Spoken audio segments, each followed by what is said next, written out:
कथ्थक आणि भरतनाट्यम यामध्ये काय फरक आहे? कथ्थक आणि भरतनाट्यम ह्या भाषा वेगळ्या आहेत.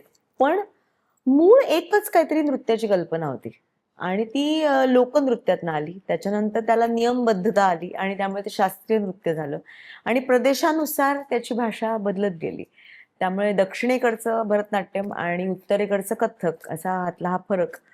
त्यामुळे त्यातल्या एक्सप्रेशनमध्ये पण फरक आहे. भरतनाट्यम हे खूप जास्त मूर्त्यांसारखं आहे. म्हणजे थोडंसं जास्त घोटीव, गोलाकार आणि सुबक जास्त. त्यातल्या मुद्रा खूप सुबक आहेत आणि कथ्थक हे पण सुबक आहे, पण जास्त फुटवर्क, ऊर्जा असलेलं, थोडंसं गतिशील.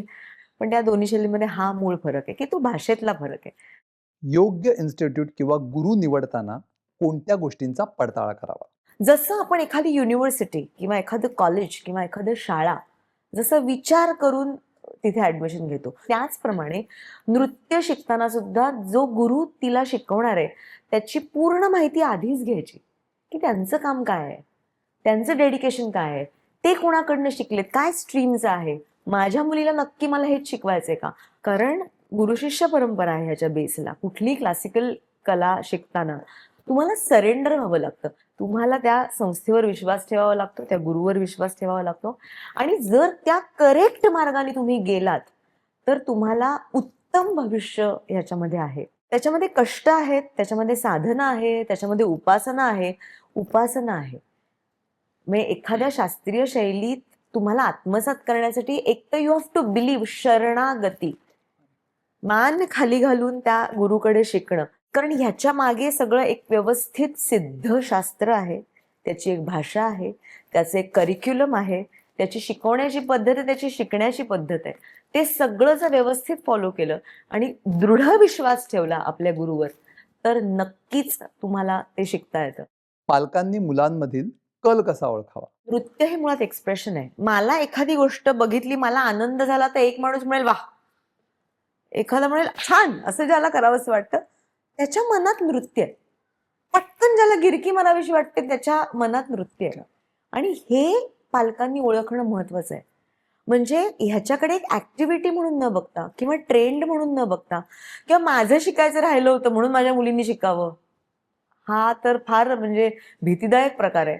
पण ज्यांना नृत्य शिकायचं आहे त्यांच्यात ते असतंच आणि ते तुम्हाला दिसतं. म्हणजे त्यांच्या ते असं आरशात बघतील, नॉर्मल चालताना पण टोजवर चालतील, एखादं गाणं टेलिव्हिजनवर चाललं असेल तर त्याला त्या फॉलो करतील. या बेसिक त्यातल्या खुणा आहेत. डान्स कलेतल्या लोकांना काही नियम पाळावे लागतात का? म्हणजे बिईंग अ डान्सर मी सांगते, मी जर कधी रस्त्यातनं चालताना समजा मी काळजी घेते, पण जर पडले तर मी अशी दणकन पडत नाही. मांजर कशी तू वरून टाकली तरी खटकन चार पायावर, तसं डान्सरचं सबकॉन्शियस माइंडला त्यांना बॉडी बॅलन्स येतोच. डान्स ज्यांना शिकायचा आहे त्यांनी काही नियम हे पाळावे लागतात. म्हणजे एक तर पायाची काळजी घ्यायला लागते खूप जास्त. आयुष्यात हिल्स नाही घालायचे डान्सर्सने, नेव्हर. क्लासिकल डान्सरने. तुम्हाला खाण्यापिण्यावर बंधनं येतातच.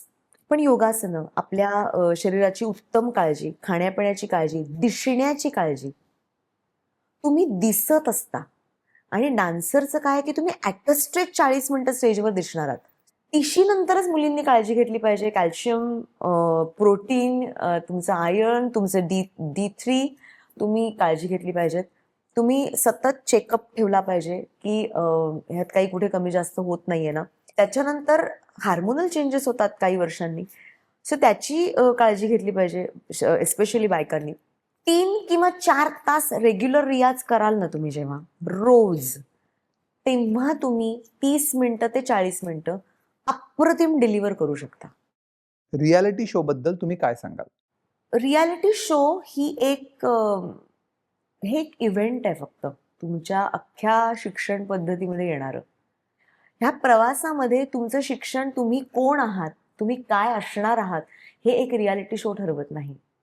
तुम्ही कोण आहात, काय आहात, हे तुमची ओव्हरऑल पर्सनॅलिटी, ओव्हरऑल शिक्षण, ओव्हरऑल तुमच्यावर होणारे संस्कार, तुमच्या आजूबाजूचं वातावरण, तुमचे पालक, तुमचे मित्रमैत्रिणी, तुमची शाळा, तुमचं कॉलेज, तुमचं अपब्रिंगिंग, तुमचे गुरु, तुमचे मेंटॉर्स ठरवत असतात. एक रियालिटी शो मधला 5 मिनिटाचा परफॉर्मन्स हा तुम्हाला एक अनुभव देतो. कधीतरी तो चांगला असतो, कधीतरी तो वाईट असतो. चांगला तुम्ही जिंकलात की तो चांगला ठरतो, तुम्ही हरलात की तो वाईट ठरतो. पण तुम्ही हरल्यानंतरही तुम्हाला किती लोकं भेटली, तुम्हाला कसे लाईट्स घ्यावे लागले, तुम्हाला किती एरियामध्ये नाचावं लागलं, तुम्हाला कसं 3 मिनिटात एक अख्खा परफॉर्मन्स डिलिव्हर करायला लागला, हा अनुभव घेऊन तुम्ही गेलात, तर तो तुमच्यासाठी पॉझिटिव्ह ठरतो. आणि तुम्ही फक्त मी इतकं चांगलं करूनही मला मार्क नाही मिळाले किंवा पार्शलिटी झाली असा अनुभव घेऊन तिथनं बाहेर पडला तर तुमच्यासाठी वाईट अनुभव ठरतो. सो हे अगेन तुमच्यावर आहे. आणि तुम्हाला रियालिटी शो हे तुमचं भलं करण्यासाठी नसून टेलिव्हिजनचं स्वतःचं भलं करण्यासाठी आहे. तुम्ही त्याचं एक साधन असता. सगळ्यांचं वय वर्ष 20 ते 40 हे प्रचंड काम करण्याचंच पिरियड आहे. आणि मला असं वाटतं की तिथे फील्ड वाईज काही चेंज होत नाही.